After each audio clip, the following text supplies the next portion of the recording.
很多宝妈咨询雾化器是选贵的好，还是看参数，还是根据疾病来选择？这里简单从几个方面为大家分析一下。首先是价格，雾化机100-200到3000多的价格不等，一般医生都推荐大家买1000以上价格的机器，主要是大部分1000以上的机器可以做到药物雾化颗粒在2至5微米，这个区间的颗粒才可以被人的肺部吸收，太大的药物到达不了肺部，只能停留到上呼吸道，太小容易被呼出，没有效果。几百的雾化机也可以治疗，但是治疗效果不理想，另外机器成本低，品质也会差很多。雾化机除了儿童、成人和老人也都可以用，家用的话在经济允许的情况下，还是推荐1000以上的机器。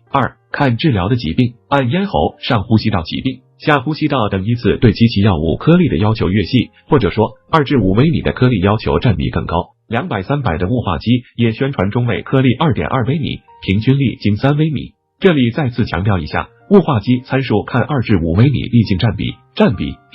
重要的事情说3遍。这里给大家举个例子理解一下，某城市月人均可支配收入达到了 1.2 万元，其中月收入在4000至6000元之间的人群占比 80%， 所以看平均值还是看某个区间的占比更有参考意义呢。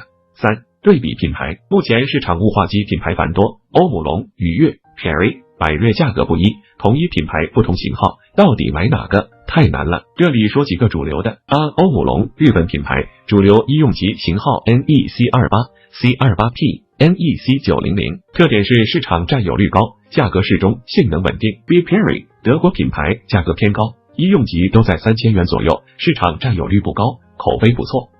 百瑞，国产品牌，价格1500左右，好多人以为 Perry 是百瑞，实际不是一回事。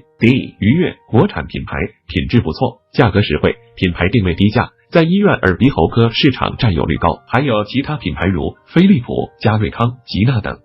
压缩式雾化机，手持筛孔式雾化机怎么选？压缩式雾化机性能稳定，使用寿命长，缺点是有噪声。手持筛孔式的属于静音，适合睡着了做雾化的小宝宝。手持方便，缺点是使用完清洗要求高，容易堵孔，故障率很高。